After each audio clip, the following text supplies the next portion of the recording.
va a tener más poder que Francia, que Alemania y que Rusia incluso en el 2075.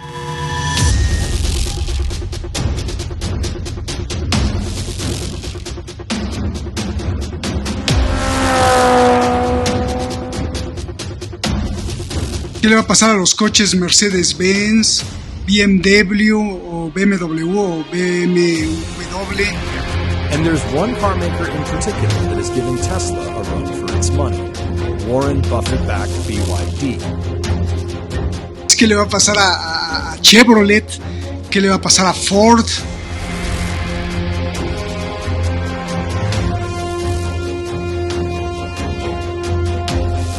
Sobrepasará a los propios Estados Unidos, que se colocarían en el tercer lugar. Bueno, y no por ahí no figuramos España, Perú, Colombia, México. Aprovecharía este estatus para incrementar su poder. El poder han impulsado la electrificación del mercado automovilístico más grande del planeta, más grande del mundo, de 1.500 empresas.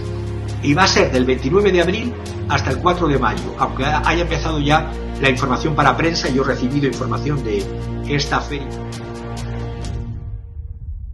Están bebiendo, están fornicando, bailando. Hay un tipo desnudo que se sube a una estatua.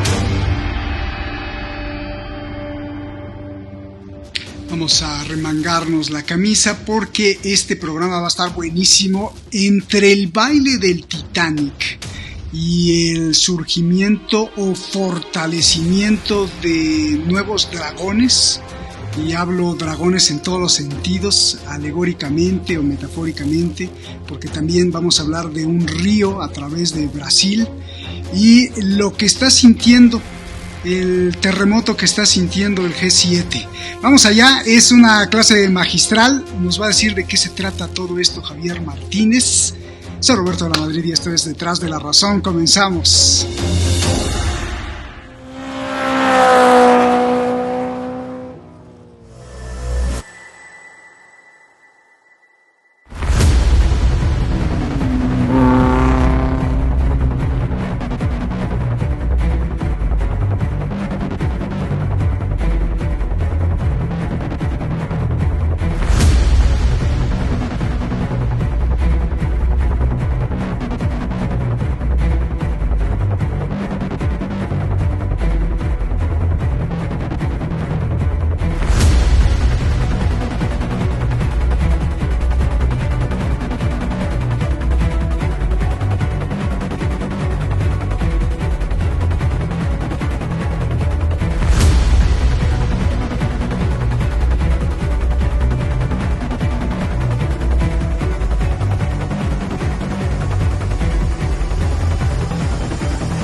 Gracias siempre por todos los comentarios y por todas las felicitaciones, recomendaciones que nos hacen. Gracias, como siempre.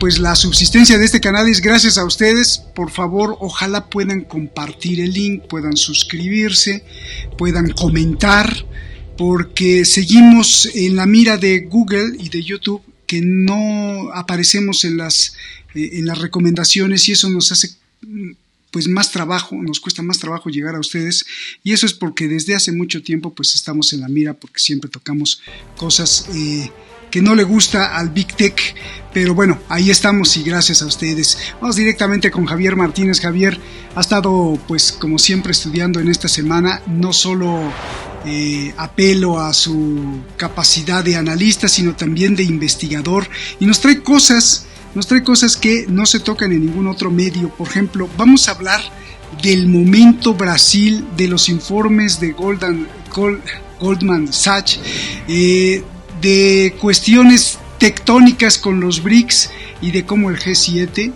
y los poderes más grandes, o los que se dicen los poderes más grandes del mundo, están bailando al son del Titanic. Esto me gustó mucho, Javier, así que pues te vamos a escuchar con mucha atención como siempre. ¿Y qué es esto del momento Brasil, los imparables BRICS y esto que me tiene como pues con mucha curiosidad? Proyecto Canal Funan Techo, y esto está no sé en dónde esté, está cerca de Vietnam, además en Camboya y Vietnam. Bueno, vamos allá.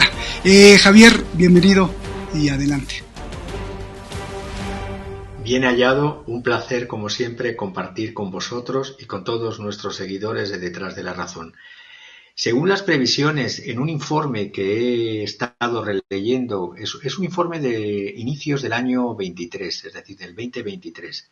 El Goldman Sachs es un informe de oportunidades para los mercados de capitales, para las inversiones. Y en este informe, titulado El camino hacia el 2075, tamaño y oportunidades de los mercados del mercado de capitales, Goldman Sachs elabora un ranking. Lo he resumido porque son muchas hojas. La firma líder en el área de la banca de inversión a nivel internacional elabora un ranking conformado por 104 países hasta el año 2050. Pone dos fechas, el 2050 y otra fecha, el 2075, en el que refleja una evolución de las diferentes naciones y de las economías de estas naciones en los próximos 50 años. Y vemos, así a bote pronto ya, que Brasil, yo he visto, y lo vamos a ir analizando con más detalle, va a tener más poder que Francia, que Alemania y que Rusia incluso en el 2075, según estas estimaciones, y el poderío del planeta cambiaría totalmente, es decir, los BRICS, ahí justamente ese ranking es el resumen de proyecciones donde hay varios escenarios temporales, hasta el año 1980, como fue, hasta el año 2000, como fue, cómo ha sido hasta el año 2022 y cómo ha sido en el año, cómo será en el año 2050 y en el 2075. Vemos que entre las 15 primeras potencias, hasta el año 2022 figuraba la primera, United States, los Estados Unidos. Pues bien, en el 2050 ya el sorpaso es más claro incluso para los analistas de inversión norteamericanos como Goldman Sachs o internacionales. Luego, en el 2075 sigue siendo China la primera potencia. Pero es que la India en el 2075 sobrepasará a los propios Estados Unidos, que se colocarían en el tercer lugar. Y vemos a Brasil como de una situación, vemos en los años 80 España y en el año 2000 nos adelantó Brasil. Pues bien, estamos viendo que en el 2022 Brasil tuvo una caída detrás de Italia, pero repuntando la situación internacional, sobre todo de estas guerras en Europa y en Oriente Medio, podría ser una potencia dentro de unos 5 años, y esto se ve claro en el 2050. Vemos colocado a Brasil en el número 8 y a Brasil en el número 8 en el 2050 y en el 2075, con posibilidades de superar. El poderío del planeta estaría en manos de 3 reconocidos gigantes: China, Estados Unidos e India. Pero probablemente New Delhi, es decir, la India, adelantará en la segunda mitad del siglo a Washington, mientras que Pekín permanecería siempre en la primera posición y Brasil entraría en el top 10, en el top 10, antes de la mitad del siglo XXI, manteniéndose en octava posición, como estamos viendo, en el 2050 y en el 2075. No es lo único llamativo de estas previsiones, pues en la segunda mitad del siglo también vemos ahí que Francia, Japón o incluso Rusia, lo de Rusia tengo mis dudas, pero bueno, voy a seguir el informe de Goldman Sachs. Francia, Japón y Rusia desaparecerían del top 10, de los 10 primeros, y entrarían en cambio Nigeria, Pakistán y Egipto, que serían la quinta, la sexta y la séptima potencia mundial en la segunda mitad a partir del 2050 en aras al 2075. Estamos viendo entonces el poderío BRICS, que recordemos, BRICS son Brasil, Rusia, India, China y Sudáfrica, los BRICS originarios, pero ahora los BRICS son más, son los BRICS Plus. Hay que contar Arabia Saudita, Egipto, que por lo tanto iría sumando potencia a los BRICS, Emiratos Árabes Unidos, Etiopía e Irán. Estamos hablando solo a el cierre del año pasado que los BRICS Plus representan casi 40 millones de kilómetros cuadrados del planeta y 3.200 millones de habitantes. Por su parte, Indonesia estaría muy cerca de China, de la India y de Estados Unidos, mientras, repito, que Occidente, como dice nuestro querido Carlos Pereira Mele, Occidente con ironía, mientras que Alemania, Reino Unido irían perdiendo poderío económico según pasan los años, quedando por detrás incluso de Brasil en el 2075. Es decir, estaríamos viendo que este siglo XXI, a partir de la segunda mitad claramente ya, serían solo dos únicas potencias europeas entre las 10 primeras y el resto serían de potencias fuera de Europa.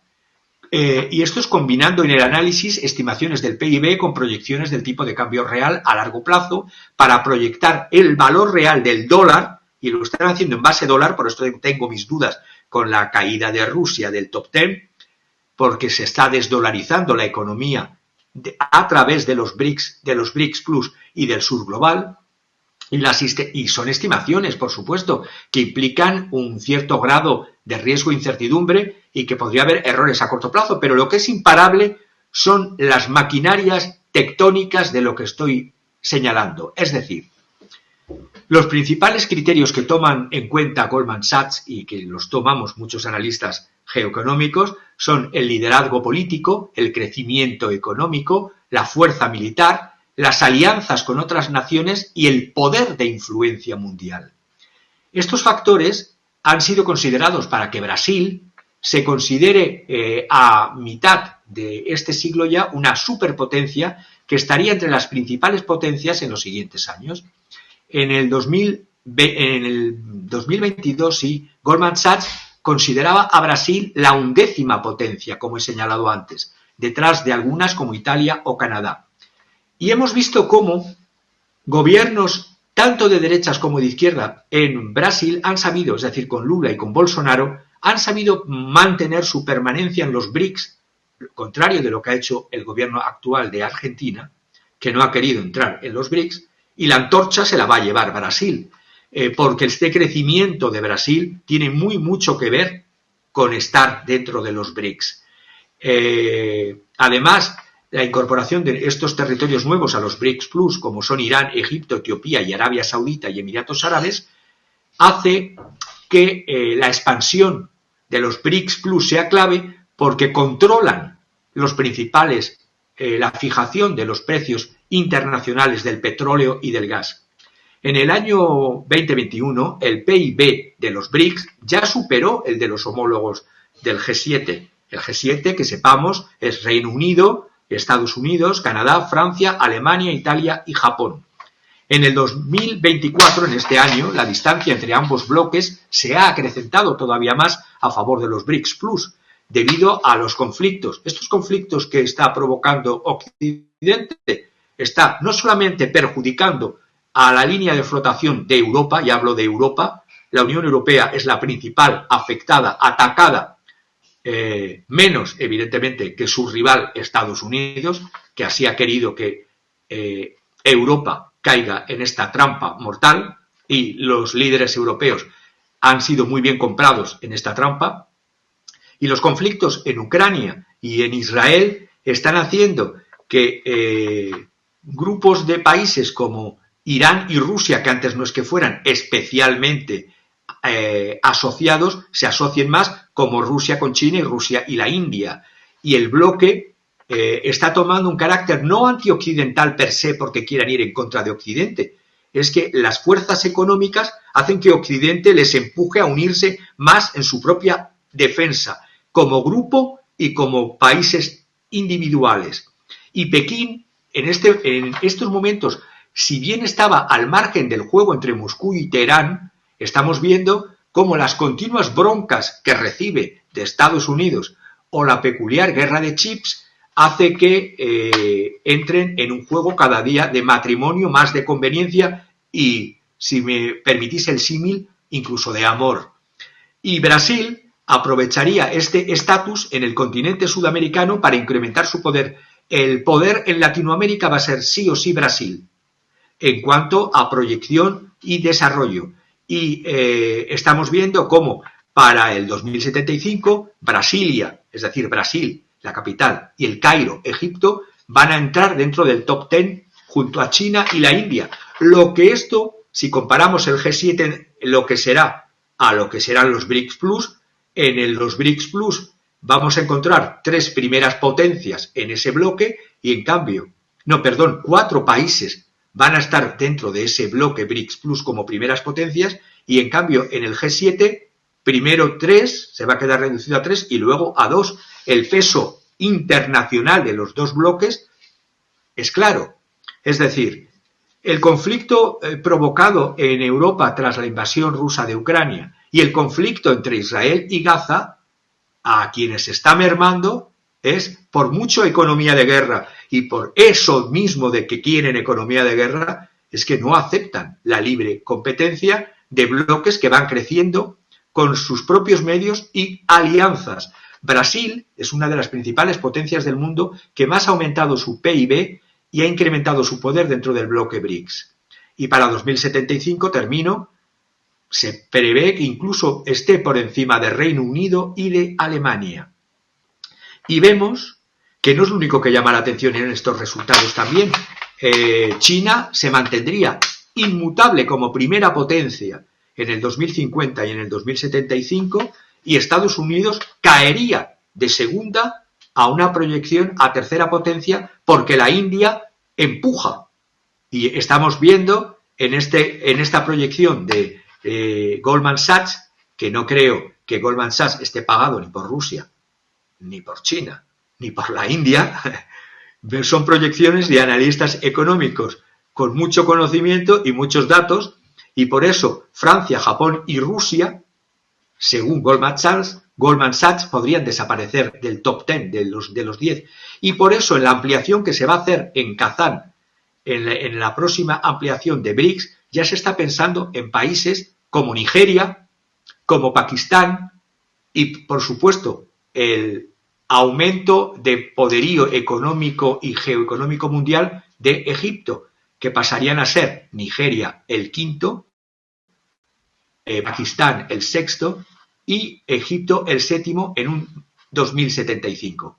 Para terminar, solo decir que cuando los países conservan su soberanía y saben jugar a la política de bloques que hay en el mundo en propio beneficio del país y no de élites comisionistas, es lo que pasa. Y vemos como Brasil, tanto con Bolsonaro, y termino, como con Lula antes y Lula después, ha sabido mantener la pertenencia dentro de los BRICS y ha sabido también jugar con los aliados, en este caso Estados Unidos. Es decir, hay que saber bailar con uno y con otro y no quedarse como vasallo ni de uno ni de otro. Oye, pues qué noticia y qué bien nos has explicado cómo van a quedar acomodados estas potencias, porque van a ser superpotencias mundiales que van a liderar el mundo en los próximos años. Gracias, Javier, por compartir toda esta información. Y yo diría, bueno, y no por ahí no figuramos España, Perú, Colombia, México. Deberíamos asomarnos por ahí la cabeza, pero bueno, vámonos con la tríada. ¿Qué es esto de la tríada? India, Rusia y China. Sí, la tríada son 3 países que Occidente ha intentado durante muchos años y lo ha logrado tenerles enfrentados, y a través, incluso aunque tuvieran sistemas políticos similares, como podía ser la Unión Soviética y la República Popular China, ambos eran países de proyección hacia un régimen socialista, es decir, capitalismo de Estado, porque no habían ni uno ni otro alcanzado la fase socialista, y ambos estaban enfrentados desde la época de los años 75, 74, 75, 76, con la política de Kissinger y de Richard Nixon.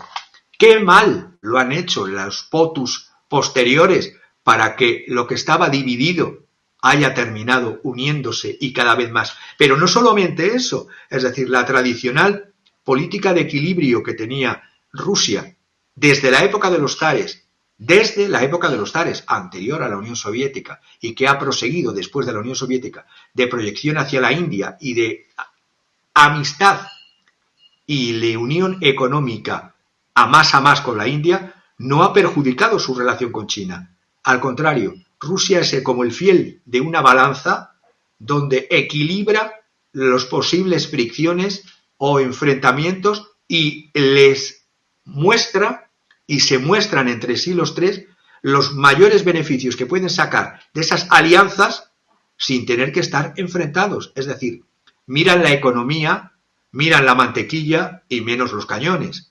Y Occidente está cada vez mirando menos la mantequilla, hago el símil de la mantequilla con los alimentos y el bienestar social, y más los cañones y más Rusia para la guerra. En Occidente, empiezo por China. El ataque continuo es hacia China. El gran horror, claro, que tiene Estados Unidos es lo que hemos visto del informe de Goldman Sachs, es decir, que China le pegue el empujón y le diga: quita, que ahora estoy y es mi momento, porque he hecho mi trabajo y he crecido según lo que tú valoras como crecimiento, el PIB.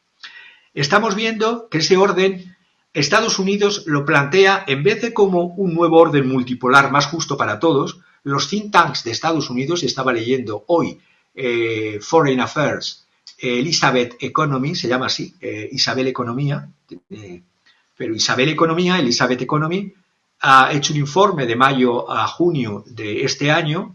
Hay que decir también quién trabaja, para quién trabaja y quién le paga. Es decir, trabaja para, es miembro del Fondo Nacional, del National Endowment for Democracy, es decir, del célebre NET, tan ligado a la CIA. También está ligado al USAID, Ayuda USA. También está ligado al grupo de estrategia de Aspen. Es una analista, politóloga de política exterior que ha asesorado al secretario de Comercio durante la administración Biden, y es miembro principal de la Hoover Institution. Es decir, con este currículum, una gran profesional, pero con un sesgo, evidentemente. Quien te paga, tienes que ver quién te paga en cualquier análisis. Y los mejores análisis son los que saben coger información de derecha y de izquierda, de Estados Unidos y de China y de Rusia, y contrastarlos, y que con ese contraste se forme una opinión equilibrada. ¿Sí hay de esos analistas, Javier? Sí, ¿verdad? ¿Sí hay de esos analistas? Sí. Aquí intentamos luchar siempre desde detrás de la razón en traer a personas que estén y que vean los hechos más allá de las simples apariencias. Por eso nos llamamos detrás de la razón. Entonces, Elizabeth Economy habla que Xi Jinping quiere disolver, es decir, le ven como enemigo. No obstante, en lo que ha escrito le ven como enemigo, pero dice, Estados Unidos deberíamos aprender de ello. Menos mal, hay un poco de luz. Siempre se aprende del enemigo, se aprende mejor del enemigo que del amigo. Dice que Xi Jinping quiere disolver la red de alianzas de Washington, que quiere purgar a los organismos internacionales de los valores sacrosantos occidentales. A ver, los valores no tienen por qué imponerse solo los occidentales. El mundo es más grande que Estados Unidos, el mundo es más grande que Europa, el mundo es más grande que España, el mundo es plural. Y hablan que quieren derribar al dólar. No es que quieran derribar al dólar, es que el dólar, cuando lo utilizas, te confiscan los fondos soberanos que tienes en distintas cuentas en distintos países y se los quedan, te hacen sanciones internacionales porque estás trabajando con el dólar. Entonces, los países buscan su supervivencia. Han aprendido a tenerle miedo al coco, al Big Brother. Y entonces, cuando dice Elizabeth Economy dice también que las instituciones y las normas globales están sustentadas por unos valores que los chinos quieren cambiar. Y estos valores chinos que quieren cambiar es seguridad común y desarrollo económico. Qué malo es la seguridad común y el desarrollo económico común. Debe ser muy malo. Y los valores chinos de derechos políticos que tienen determinados por el Estado y por la tecnología china. Bueno, no entro más en el análisis de Elizabeth Economy, siempre en el ataque que están diciendo ahora desde Europa. Evidentemente, Europa es el guiñol. Cuando hablo de Europa, hablo de la Unión Europea. Europa es algo más y debería de ser algo más que la Unión Europea y debería ser algo distinto de Occidente.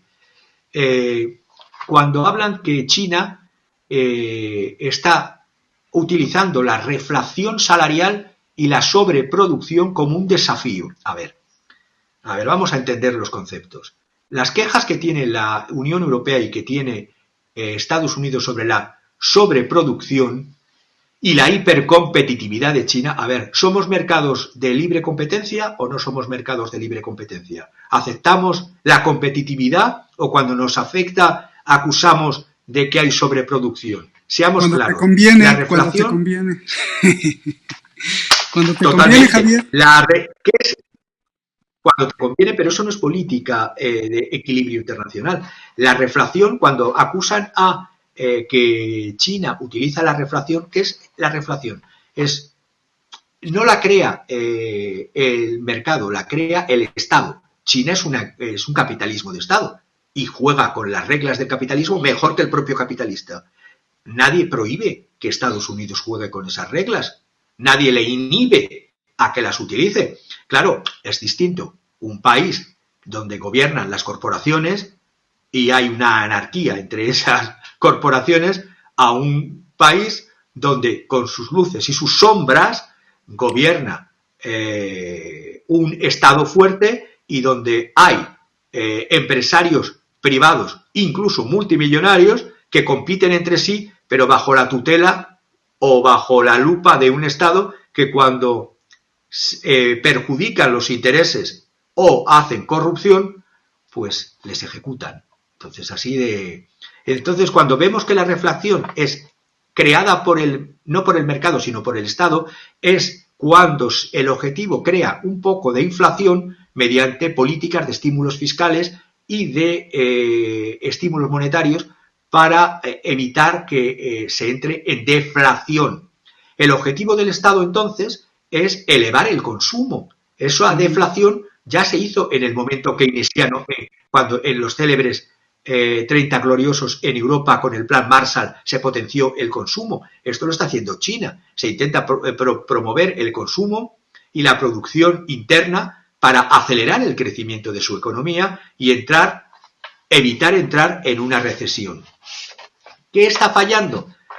Pues lo que les está fallando en China de momento todavía es que en su concepto de salario social de clase global, y explico lo que es el concepto de salario social de clase global, es que no solamente se tiene en cuenta el salario monetario que tiene cada trabajador, sino que hay salarios directos, como es el monetario, la nómina, pero también salarios indirectos y diferidos. ¿Cuáles son los indirectos? Pues una educación gratuita, un transporte público gratuito, una vivienda pública tan excesiva que se han creado más que las propias necesidades, y por eso se ha tenido que corregir el tema de la vivienda. Lo único que les está fallando es todavía no tienen un sistema de asistencia, es decir, un sistema de sanidad pública como el que teníamos, y hablo en pasado, en Occidente, más que, y ya me circunscribo en Occidente, a Europa continental y Reino Unido, en la época de los 50, 60, 70, incluso 80. A partir de los 90, el ataque contra el welfare, contra el Estado social de derecho, es lo que ha ido perjudicando a la propia sociedad occidental. China está desarrollando su welfare, está desarrollando una economía social de mercado, con una potencia fuerte del Estado y control del Estado de las empresas clave. Lo que le falta es todavía la asistencia sanitaria gratuita y universal, porque en China existen seguros médicos con algunas formas de exenciones y de reembolsos de gastos, pero ya hace 5 años los dirigentes chinos prometieron asistencia sanitaria gratuita y universal, y no me cabe la menor duda que lo mismo que han hecho con la educación, con el transporte y con la vivienda, lo van a hacer con el tema de la sanidad. Y esto está permitiendo que se estén construyendo hospitales, estructuras de hospitales y construcción de nuevos edificios sanitarios en China de una manera brutal, en expansión para prever cualquier tipo de crecimiento de necesidades, sobre todo tras el experimento COVID, lo que sufrió China en sus propias carnes por la falta de lo mismo de capacidad hospitalaria. Ante todo esto pongo un hecho de la potencia de China y cómo va creciendo. Me gusta ponerlo con hechos. Esta misma semana se celebrará y se está celebrando lo que va a ser la 18ª Exposición Internacional del Automóvil en Beijing, conocida como Auto China. El Salón del Automóvil de Beijing, que estaba parado después de 4 años, estamos pensando desde el 2020 pandemia, el plan de la pandemia, se paralizó en China muchísimas cosas. No obstante, para que veamos cómo funciona un mercado de competencia de empresas, una feroz competencia de empresas dentro de un mercado de capitalismo de Estado. Aquí vemos cómo los fabricantes de automóviles chinos han impulsado la electrificación del mercado automovilístico más grande del planeta, más grande del mundo, al propio tiempo que ya se están expandiendo las marcas chinas en el resto del planeta, ya no solo para consumo interno. Ya no China solo fabrica para multinacionales. China fabrica para sí y vende y exporta capital. En Autochina se expondrán alrededor de 1.500 empresas y va a ser del 29 de abril hasta el 4 de mayo, aunque haya empezado ya la información para prensa y yo he recibido información de esta feria en China para esta exposición de hoy. En esta 18ª Expo se lanzarán 117 nuevos modelos de vehículos, no solamente eléctricos, sino de distintos tipos de vehículos. Y se exhibirán 41 nuevos autos conceptuales, es decir, hay I más D más I en China, que eso es lo que teme Estados Unidos también, el crecimiento cada vez más tecnológico e independiente y no dependiente de la República Popular China. Entre estas 1.500 empresas, las marcas, los principales actores, está BYD, BYD, Chery, terminado en Y, y SAIC Motors, aparte de otros que están llegando al mercado del automóvil, como es la empresa Tencent Holdings y Xiaomi, que también se está expandiendo un branch, una rama en el sector vehículos. Las tensiones geopolíticas van en aumento. Occidente se queja de que la República Popular China está transmitiendo su exceso de capacidad al resto del mundo. Hombre, es lo que han hecho todas las economías durante toda la historia moderna y contemporánea. Esto es notorio porque la Unión Europea, es decir, el fiel vasallo de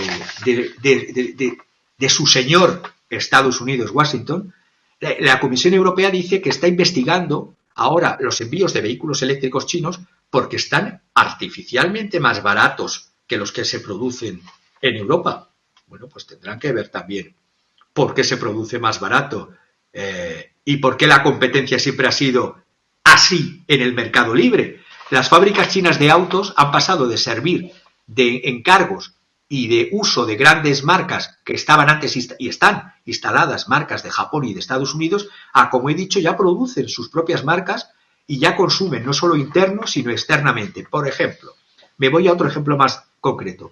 La empresa estatal Chery, que ha representado y ha desempeñado un papel importante en el ascenso de China como exportador de autos. Ha duplicado sus exportaciones, ha incrementado en el año pasado 937.148 unidades solo de exportación. Casi 1 millón de coches, solo esta empresa, de las muchas que hay chinas. El viernes pasado, justamente hace una semana, firmó un acuerdo con su homólogo español, con la empresa española Ebro EV Motors, para establecer, y esto es lo que caracteriza las inversiones chinas, una empresa conjunta en Barcelona. El gobierno de la Comunidad Autónoma de Cataluña, cuya capital es Barcelona, dijo que la nueva empresa conjunta de Chery con la empresa española Ebro EV Motors utilizará una antigua fábrica de Nissan, de la japonesa Nissan, que se había cerrado en 2021 y va a crear empleo. Es decir, se espera que inicie su producción principalmente y no solo de vehículos eléctricos a finales de este año, con planes de expandirse a 150.000 vehículos al año hasta el año 29. La inversión total que trae la empresa china es de 400 millones de euros, solo para esa planta de Barcelona. 400 millones de euros. Europa, ¿por qué? Porque es la cuna de la industria automotriz y España es de gran interés para Chery porque después de Alemania, España es el país europeo de industria del automóvil más poderoso de Europa. El vicepresidente ejecutivo de la firma, que lo he estado leyendo, se llama Zhang Weibing, ha dicho que en un determinado momento la planta de Barcelona será la base desde Barcelona para exportar a otras partes de la Unión Europea. Será una de las principales bases exportadoras de Chery a nivel mundial. La contraparte española, Pedro Cález, director general de Ebro, ha dicho que esta joint venture, esta unión de empresas, estudiará además la creación de un centro de I+D en Barcelona para hacer las certificaciones de todo el mercado europeo futuro. Ebro, para que nuestros oyentes lo conozcan también, esta empresa es un fabricante de autos centenario, era del año 1923, fabricó para la Ford americana un modelo que era el legendario modelo Ford T en el año 1923. Pues bien, en este encuentro que ha habido el viernes pasado, incluso nuestro presidente Pedro Sánchez, que siempre se apunta a un sarao, en ese momento estuvo ahí como representante español y antes de la representación teatral hamletiana que está viviendo ahora de ser o no ser, seré o no seré, presidente o no seré presidente. Vamos, bromas aparte. Después de Alemania, España es el mayor productor de automóviles de Europa. Y el mismo Pedro Sánchez reconoció que el acuerdo contribuirá a convertir a España en el polo europeo de la movilidad. Pero aparte de Chery, Chery también está mirando Vietnam. Chery, los fabricantes chinos han firmado un acuerdo el 4 de abril, esta misma empresa, Chery, con el conglomerado local vietnamita Gelexico Group. Es decir, solo una empresa ha metido en este mes de abril 400 millones para Barcelona y con Vietnam, en la provincia de Vietnam de Tay Binh, va a meter otros 800 millones de dólares y comenzará a funcionar en Vietnam a principios del 2026, con una capacidad de producción en esa parte de Asia de 200.000 coches, 200.000 unidades. He seguido a un analista norteamericano de una empresa norteamericana de consultoría, AlixPartners, que es el director para Asia en Shanghai, Stephen Dyer, y Stephen Dyer dice que la ofensiva global de las empresas de automóviles como Chery se debe a múltiples factores y no es lo que dicen solamente los politicastros de Occidente, no es solo por el aumento de las exportaciones, no se debe simplemente al exceso de capacidad. Hay otros datos, y lo dice esta empresa de consultoría internacional norteamericana que tiene una sede en Shanghai. Dice que el aumento de las exportaciones no se debe solo a exceso de producción, de capacidad. Se debe a que China ha tenido, sí, problemas de exceso de capacidad durante más de una década, no ahora. Es decir, incluso cuando no había este enfrentamiento directo, cuando no tenían este miedo detrás de la oreja a Estados Unidos de alguien que ya le tienes detrás para pasarte en la carrera. Es decir, es por una combinación de exceso de capacidad, un consumo débil dentro de su propio país y, por lo tanto, lo que no vendo dentro lo voy a intentar vender fuera. Es un delito hacer comercio internacional. Y hay una feroz guerra, que es lo que quería señalar, entre los distintos productores chinos entre sí, porque así allí, a pesar de ser capitalismo de Estado, las empresas compiten más que en los oligopolios y en los monopolios de Occidente. Estamos viendo que otra empresa de automóviles es BYD, BYD, que es la rival de Tesla.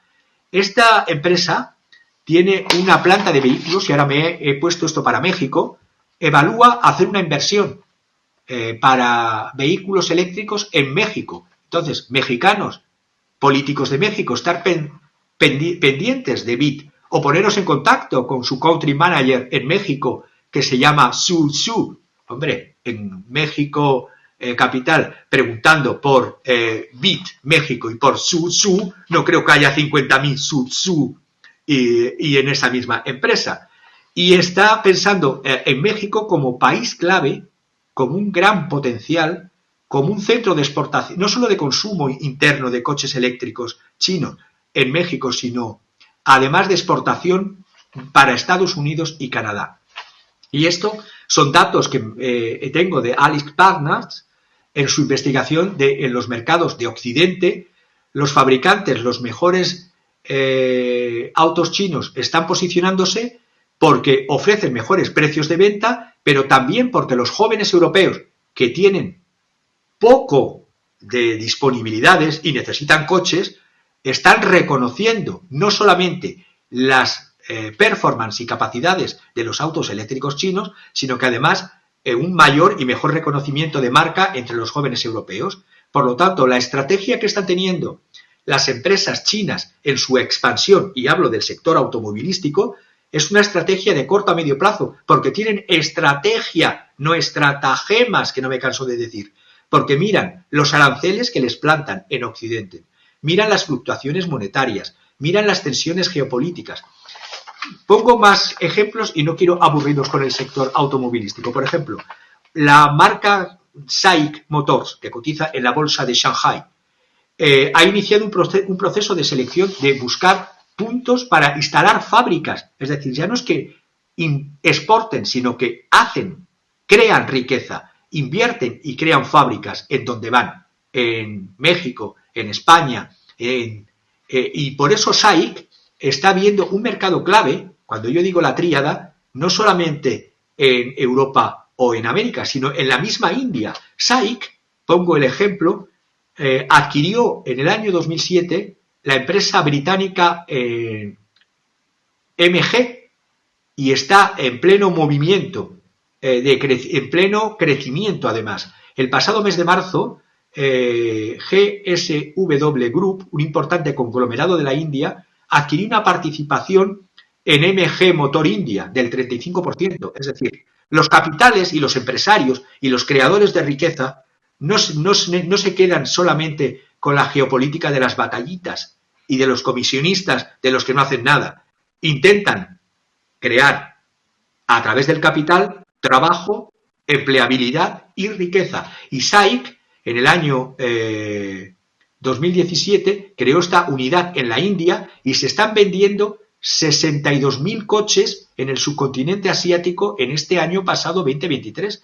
Y he visto las declaraciones de las reuniones que han tenido los de la India con los chinos, empresarios de la India, de GSW Group, con empresarios de China, de SAIC, y el hijo del presidente del grupo JSW, Pat Jindal, dijo que esta joint venture, esta empresa conjunta, tiene como objetivo desarrollar vehículos eléctricos y tomar el liderazgo en el espacio de la India y del subcontinente de la India y países limítrofes. Con una base de capital más sólida, esta joint venture producirá 300.000 unidades de vehículos en el estado natal del presidente Narendra Modi, que es Gujarat, que le va a venir muy bien para el crecimiento de este estado de Gujarat. Además, SAIC es el principal exportador de autos de China. Durante los 8 años consecutivos ha sido el principal exportador mundial. Ha exportado, y os vais a quedar con la cifra, de 1.208 millones de coches el año pasado. 1.208 millones de coches el año pasado. Ha incrementado su facturación, y es otro ejemplo que quería terminar de poner las muchas empresas automovilísticas chinas que compiten entre sí. Ha crecido un 18,8%. Y esta empresa china también tiene joint venture con Volkswagen, con General Motors en China. Pero los autos que está vendiendo de estas exportaciones de 1.208 millones de vehículos, de los de la joint venture con Volkswagen y General Motors ha vendido 840.000 de esta, que es una cifra importante, pero se está posicionando como marca, la marca propia. Y por lo tanto, quería decir simplemente eso, es decir, que, y otra empresa, y termino, si es que son muchas las empresas que están saliendo, ya no solamente capitales del Estado chino, sino capitales de empresarios chinos en el mundo. La empresa china Great Wall Motor, junto con sus pares, que ya he comentado, Chery, y otra que se llama Geely, se colocaron en las marcas de autos más vendidos en Rusia en el 2023. ¿Y por qué? Porque cuando los estupideces de los políticos hacen que se retiren empresarios de un país como era Rusia, la economía se llena, el vacío que deja uno lo ocupa otro.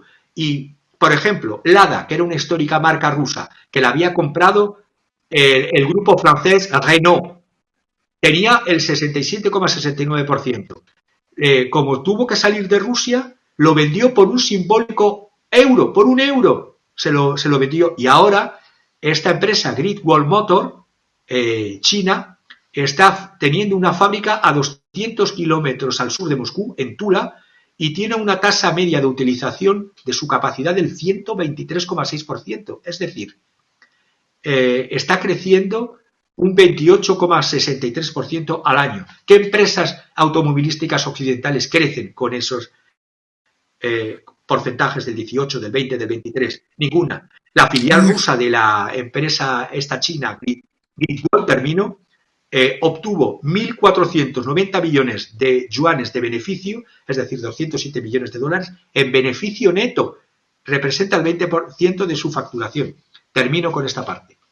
Oye, Javier, ¿y qué le va a pasar qué le va a pasar a los coches Mercedes-Benz, BMW o BMW o BMW?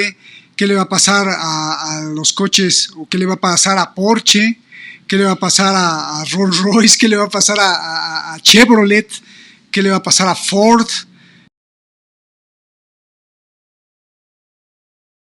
Pienso que, a ver, cuando se ha hecho una guerra contra los salarios desde los años, hablo de Europa, al menos de Europa lo que conozco, desde Portugal hasta Polonia, cuando se ha hecho una guerra contra los salarios, cuando se ha hecho una reflación salarial en todo Occidente, esto ha hecho que los happy days de los 30 gloriosos hayan desaparecido. Ya no es la economía que yo vivía de niño de los años, yo soy de los 60, no de los 50, pero vamos, mis hermanos mayores de los 50, yo de los 60, en los 70, incluso hasta los 80, había una economía social de mercado y unos salarios que permitían que la gente se comprase determinados niveles de coches. Pues yo les diría a estas marcas, ¿queréis que consumamos? Pagad mejor a la gente. Porque claro, para comprarse un Rolls Royce no se lo puede comprar todo el mundo, y muchas personas necesitan como medio de trabajo un coche. Pero un Volkswagen sí, ¿no? Un Volkswagen, un Ford, un Chevrolet, se las va a comer todas estas industrias, Chery, BYD, SAIC, porque está brutal, pues, lo que dices, está brutal. Pienso, No es que esté pasando ahora, es que cuando Detroit, la capital del automóvil de Estados Unidos, los llamados trabajadores cuellos azules estaban bien remunerados y se vendían coches que salían de las fábricas de las distintas marcas de Detroit a el mundo, cuando se decidió por parte del capital atacar a la T del trabajo y a los trabajadores dejarles a la altura del como homeless, pues evidentemente, y fábricas abandonadas, solo hay que darse una vueltecita por Detroit para ver cómo está todo eso, pues evidentemente cuando los cuellos azules de los blue collars se pasa a los rednecks, a los cuellos rojos porque es la manera despectiva que muchos pijos de capital llaman a los trabajadores manuales, pues evidentemente están jugando contra su propia estabilidad y estructura económica. Yo pienso cuando Giovanni Agnelli, que no es que fuese un revolucionario, antes al contrario, estaba muy vinculado a los Estados Unidos, quería hacer coches populares, aprovechaba y apoyaba una economía social de mercado. Cuando la economía social de mercado se ha quedado como algo de modé y las modas desde los 90 para acá de los neoliberales es que perdón por la expresión, cada perro se lama su pijo y dejar abandonados a cantidad de población a la deriva, pues entonces ni las... porque ya no interesa, el tejido industrial se destruye y solamente se vive del sector de la especulación financiera, los que viven o saben o conocen vivir de la especulación financiera o porque han trabajado en ese sector. El resto, si no hay agricultura, si no hay pesca, si no hay ganadería, que son el sector primario, y si tampoco hay industria, ¿de qué viven? Como para comprarse un Rolls Royce.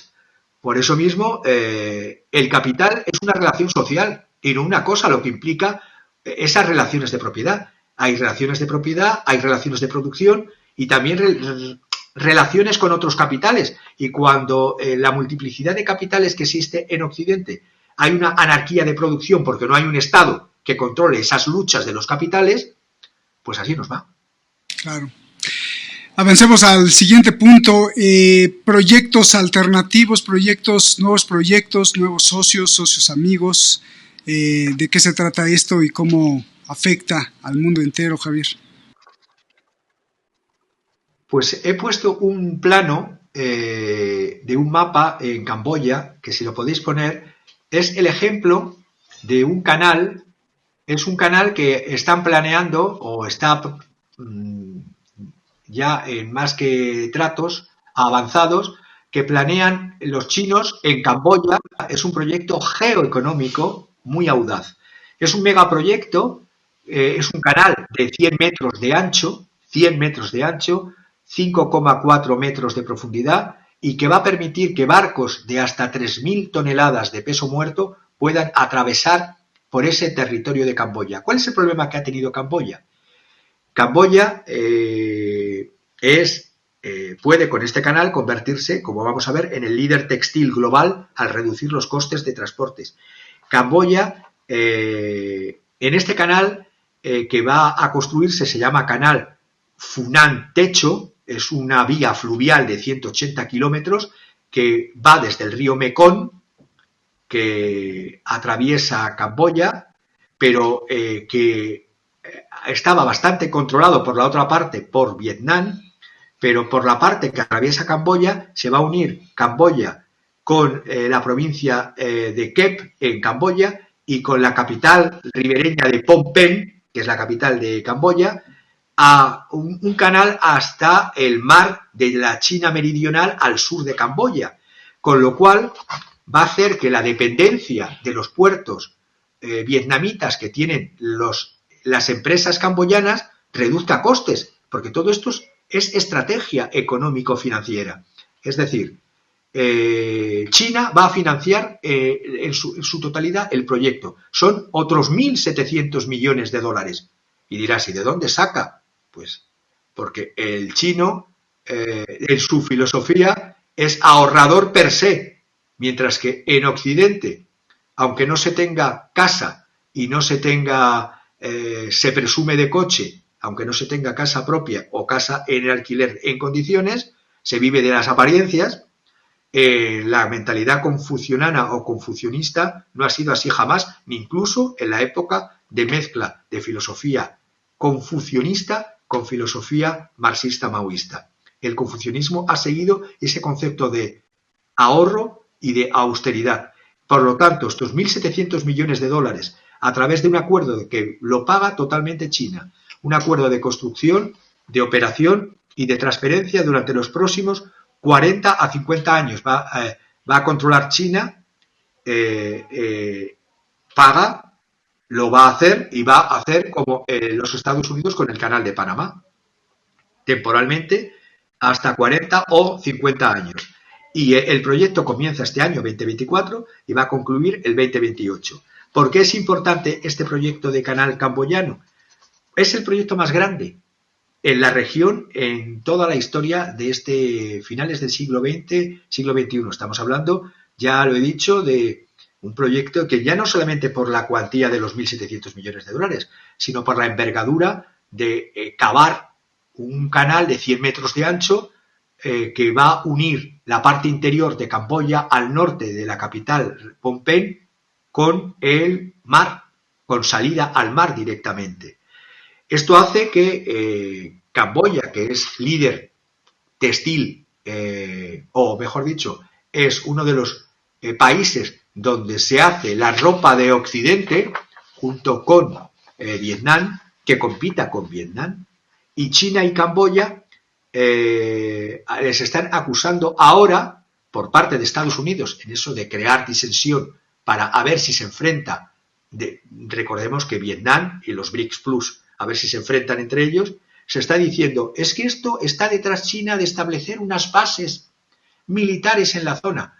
Pues bueno, tendría que cambiar algo tan fundamental como el artículo 53, que me lo he estado viendo, de la Constitución de Camboya, que prohíbe, el artículo 53 de la Constitución de Camboya, que se establezcan tropas extranjeras de cualquier tipo en su territorio. A Estados Unidos solo le preocupan las tropas extranjeras cuando no son las suyas, pero bueno, es que en este caso tampoco, porque vemos que la propia Constitución camboyana, artículo 53, lo prohíbe.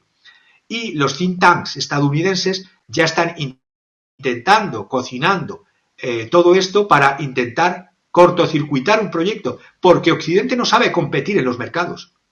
Este Occidente de ahora, estos Estados Unidos de ahora, estos POTUS de ahora, no saben competir si no es más que enfrentando y con guerras o con terror. Y no he dicho terrorismo. Camboya es un Estado soberano con derecho a decidir a sus propios socios, como debiera de ser España, como debiera de ser, y como pueden ser otros países en el mundo. Y la oferta de China es muy atractiva, ya que no te va a costar un céntimo, vas a tener un ahorro de costes en las exportaciones de productos textiles y no vas a tener que pagar las tasas de pasar por puertos vietnamitas. La tasa de crecimiento del PIB de Camboya estará en torno a el 7%. Camboya puede ser otro candidato para los BRICS Plus. Y además, una mano de obra en costes comparativos con Occidente, incluso con China, es atrayente para el capital. Se reducen los costes de exportación a través de este canal Funan-Techo.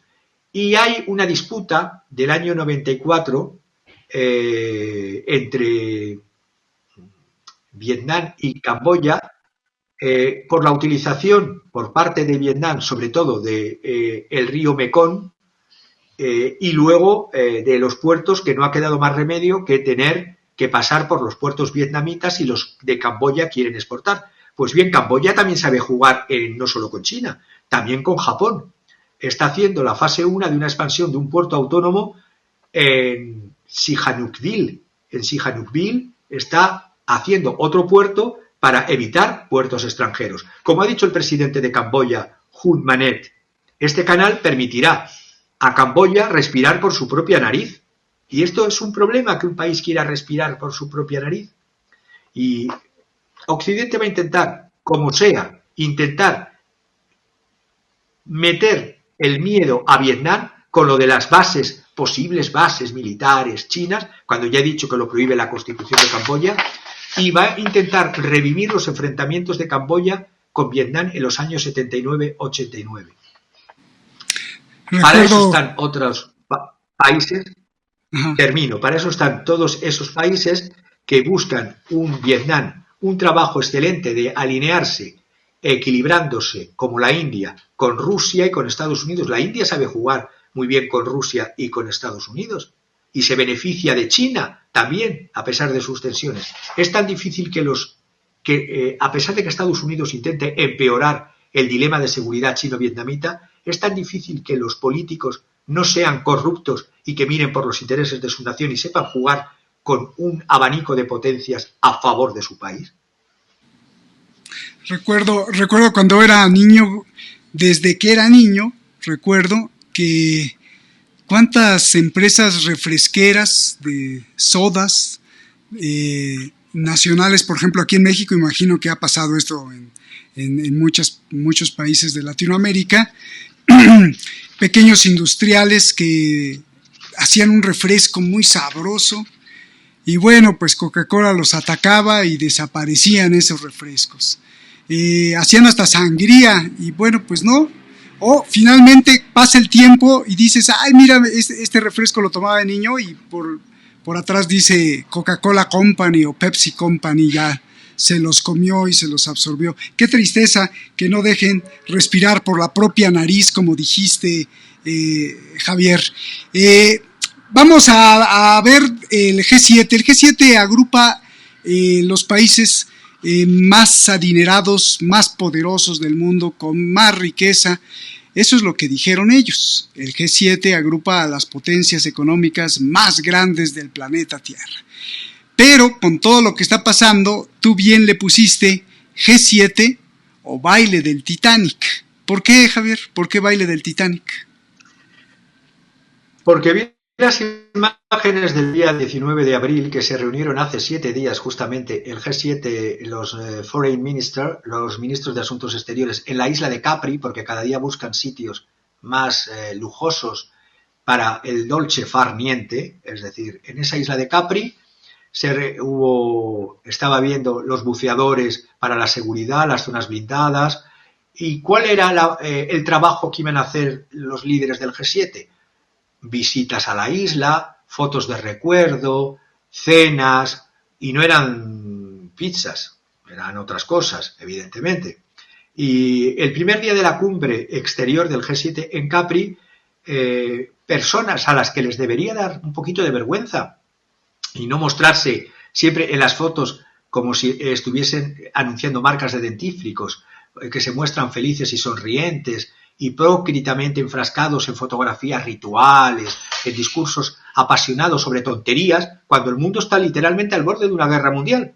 Y además no solamente eso, esas exasperantes risas falsas que les hace parecer además que están hipócritamente ocupados en trabajo, reuniones que son cada vez más inútiles porque vemos cómo se está perdiendo el norte de las economías de los países del G7 en estos politicastros inútiles, siguen además como si fueran guiñoles unas pautas. En esta fase actual que tendría que ser de seriedad, de sobriedad, de un mayor compromiso moral, los políticos el G7, que repito, como tú bien has dicho, Canadá, Francia, Alemania, Japón, Italia, Reino Unido y Estados Unidos, que facturan o facturaban la mitad de la riqueza mundial con una población que no llega al 10%, no han pensado, y ese es el problema que tienen, y no se dan cuenta, en el bienestar social colectivo. Bienestar social colectivo. Solo ganancia, ganancia y ganancia, pero ¿ganancia para quién? Los trabajadores cada día son más precarios en Occidente.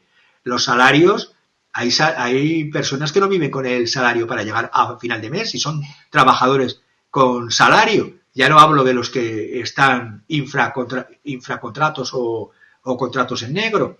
Y a pesar de que las personas están muriendo en la guerra en Gaza o en la guerra en Ucrania, o los que buscan esa falsa imagen de que migrar hacia Europa en botes, en cayucos, porque en Europa se os va a regalar porque nosotros salimos en estas imágenes, todo ese falso juego de lucro y todo ese falso juego de bienestar En el fondo, lo único que hacen en esas reuniones, aparte de sus fotografías y de repetir los mantras, lo que han repetido, y lo voy a resumir, han sido tan obvias como que dan risa. Es decir, continúan con el mantra de enviar armas a Ucrania. Con eso van a comer los ucranianos y van a comer los europeos.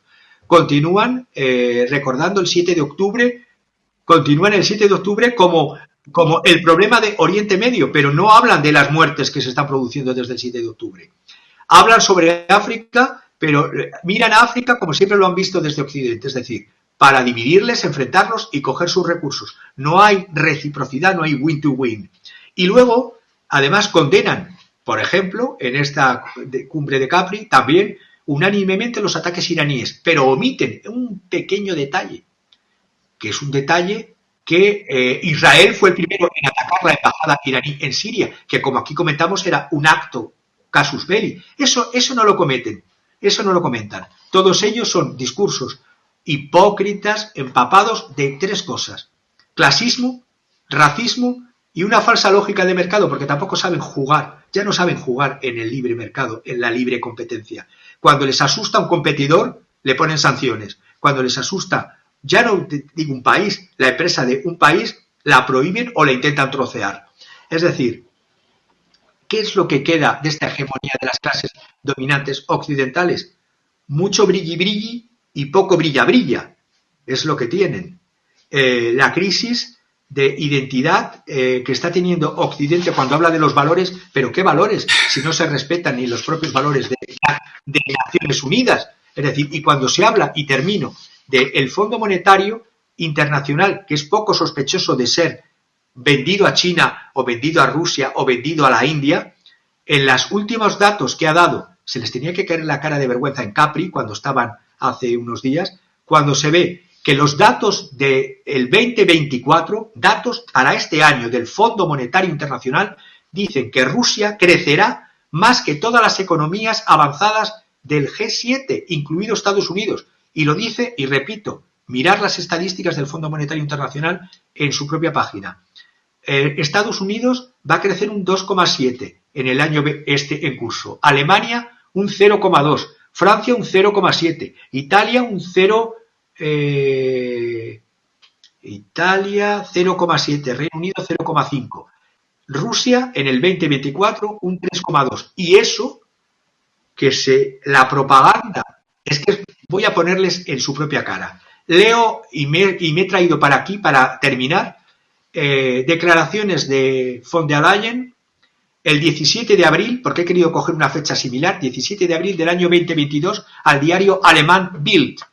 Se puede ver, porque ahí está en la hemeroteca, donde decía: Russland Bankrott ist nur eine Frage der Zeit. Y dice: Rusia estará en bancarrota, es solo una cuestión de tiempo. A ver, cuando alguien en una empresa falla en sus estimaciones, en sus proyecciones, en sus trabajos, se le despide. ¿Qué pasa con von der Leyen, que declara el 17 de abril: Russland bankrott ist nur eine Frage der Zeit? Que Rusia iba a caer en cuestión de tiempo, que las sanciones se hacían cada semana más profundas y que Rusia se desplomaría un 70%. El propio Macron diciendo que la economía rusa también en el año pasado, en el año 2023, seguía insistiendo Macron que la economía rusa sufriría mucho. Dice, la frase era: l'économie russe souffrira beaucoup. Esto lo dijo en una visita el 21 de octubre del 2023. Pues ni la alemana von der Leyen, ni el Macron, ni ninguno de los que están en Capri, aparte de ser unos pésimos predictores y unos pésimos aplicadores de políticas para sus propios países, lo son también para la Unión Europea, porque ¿dónde están todas esas predicciones? ¿Qué le pasa a la clase dominante occidental? ¿Va a despertarse alguna vez? ¿Va a tener un terrible awakening, un terrible despertar, y darse cuenta que las economías del sur global, las que llamaban subdesarrolladas, ya les están comiendo terreno y están avanzando? ¿Y por qué? Y lo dice el propio Fondo Monetario Internacional, que ha rebajado las cifras para este año 2024 también. La economía mundial está siendo resistente gracias a estas economías de los BRICS y del sur global. Si el mundo, el planeta, está dando vueltas económicamente es gracias a los BRICS y al sur global, no al G7. El G7 lo único que sabe hacer fiestas de champán y de risa floja, nada más. En cuanto a el Fondo Monetario Internacional, supone que el PIB mundial crecerá un 3,2% en el 2024 y 2025. Y el G7 va a estar por debajo de este crecimiento del 3,2%. El mismo ritmo que ya hemos visto en el 2023 y 2024. Y Rusia, repito, ha crecido a el 3,2%. Las proyecciones que hay del Fondo Monetario Internacional es que Rusia crecerá en el 2025 al 1,8%, más de 0,7 puntos porcentuales de lo previsto. Pero en Rusia dicen que son previsiones cortas como eran cortas las del año 2023. Y sorprenderán porque, y termino, la propia BBC, poca sospechosa de ser aliada de Putin o aliada de Xi Jinping, ha dicho que las sanciones, las brutales y repetidas y una tras otra sanciones, de millones de barriles de combustible producidos con petróleo ruso, siguen siendo importados al Reino Unido. ¿Y cómo lo hacen? A través de un vacío legal. Es decir, la legislación internacional está prohibiendo el petróleo que venga de las refinerías rusas. Pero, ¿qué pasa? La India, China, compran crudo a Rusia, lo refinan y lo exportan con etiqueta, evidentemente, de refinería India y China a Reino Unido. Y Reino Unido y otros estados occidentales se las están comiendo. Y esto lo dice la BBC y terminaría diciendo que el jefe de investigación de energía y de aire limpio, Isaac Levy, dice que van a seguir aumentando la demanda de petróleo de crudo ruso y permitirá mayores ventas en términos de volumen y de aumento de precios. Por lo tanto, señor Macron, señora von der Leyen, ¿qué habría que hacer en su gestión, en evaluar y considerar cómo han sido sus gestiones político-económicas con respecto a su país y con respecto a la Unión Europea? No solo habría que ponerles un 0, sino que habría que preguntarse si son posible imputarles por una mala gestión administrativa o incluso penalmente por si hay un interés personal en esa mala gestión administrativa. Claro, los intereses personales al último, Javier, ahí están, al último de lo público, pero bueno. ¿Qué obra de arte nos traes ahora y cómo la interpretas? ¿Por qué en este 2024 que ha estado tremendo? Adelante, Javier. Pues he traído una obra viendo las fiestas que han tenido el G7 en Capri. Se me ha venido a la cabeza una pintura, Romanos de la Decadencia. Bien. Es una pintura, un óleo de 4 metros. La obra que he escogido para esta semana me he inspirado en la reunión del G7 en Capri. Está titulada como Romanos de la Decadencia, Romains de la Décadence. Está en el museo en París, en el Museo d'Orsay, y es un pintor francés, Tomás Costura, de 1847. Pertenece a una corriente pictórica que es neoclásica, academicista, tiene recuerdos del pintor italiano Rafael, representa muy bien los cuerpos humanos según los cánones estéticos neoclásicos.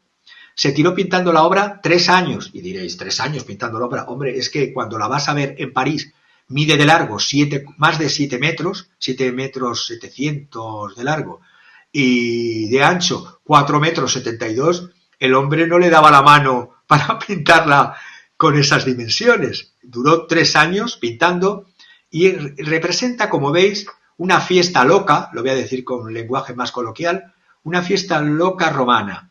Están bebiendo, están fornicando, bailando. Hay un tipo desnudo que se sube a una estatua que representa a un dios con total descreimiento para darle de beber. Esos son los valores. Hay quizás gente que aún piensa que se han pasado de la raya, y por eso vemos en el cuadro a la izquierda a un joven con una apariencia melancólica sentado encima de una columna que medita sobre los hechos que está viendo, que no da crédito a lo que está viendo de decadencia. Y a la derecha vemos a otros dos hombres en la esquina derecha del cuadro que ven la escena con reprobación. La parte central del cuadro es la orgía y las estatuas que la encuadran, que representan a dioses, parece que los dioses han muerto, los dioses han abandonado ese mundo de decadencia en el que se ha convertido. La antaño brillante República Romana y luego Imperio Romano, cuando era un imperio de conquista y bienestar y no un imperio de decadencia. Esta obra la hizo, y termino, es una crítica velada cuando se la encargó el gobierno de turno. El gobierno era el monarca Luis Felipe de Orleans, que le llaman en la historia el rey burgués, porque el lema que tenía era enrichissez-vous, enriqueceos, es decir, enriqueceos una minoría, claro, porque no se podía enriquecer todo el mundo. Y el lema que tenía este rey, primo de los Borbones y hijo del primo de los Borbones, que estuvo en la ejecución de su primo, presenciando cómo le cortaban la cabeza, el padre de este Luis Felipe de Orleans, pues justamente cuando esta crítica es una crítica velada a este gobierno decadente del rey burgués, Luis Felipe de Orleans, que luego fue destituido por la Revolución de 1848 y se instaló la República. Y termino diciendo que se inspiró el pintor en un poeta romano de la época del Imperio, Juvenal, que escribió una obra llamada Sátiras, y en una de ellas tiene un dicho que es luxuria incubuit victumque ius quisquitur orben, y quiere decir más o menos que el vicio se extendió y vengó al universo vencido. Es decir, el universo vencido es la población, le petit peuple, como llaman los franceses, es decir, el trabajador, el autónomo, el precario, el outsider, el que está en la calle, y el vicio de unas élites se extiende como un virus y es la propia destrucción de estas élites, se autodestruyen y vengan al universo vencido que han destruido previamente ellas. Por eso de la luxuria incubuit, el vicio se abate y venga al universo vencido. Javier, pues te agradecemos mucho, y esto, no sé, me dan ganas de decir que el lujo normalmente encubre las carencias que tienes como ser humano, y por ahí de esa frase de que era tan pobre que solo tenía dinero. Finalmente todo se reduce al buen corazón de los seres humanos, y no puede ser posible que en Capri, en una gran cena de lujo, donde se desperdicie comida, alcohol, dinero, se sonrían los grandes que manejan ya no toda, sino parte de la economía del mundo, cuando millones de personas están en la total pobreza. Eso no puede pasar. Muchísimas gracias por siempre estar denunciando y por siempre traernos esta investigación, y sobre todo compartir tu conocimiento. Un abrazo, hermano, que estés muy bien, hasta la próxima, y gracias a ti que nos ves en cualquier parte del mundo por ver Detrás de la Razón. Nos vemos.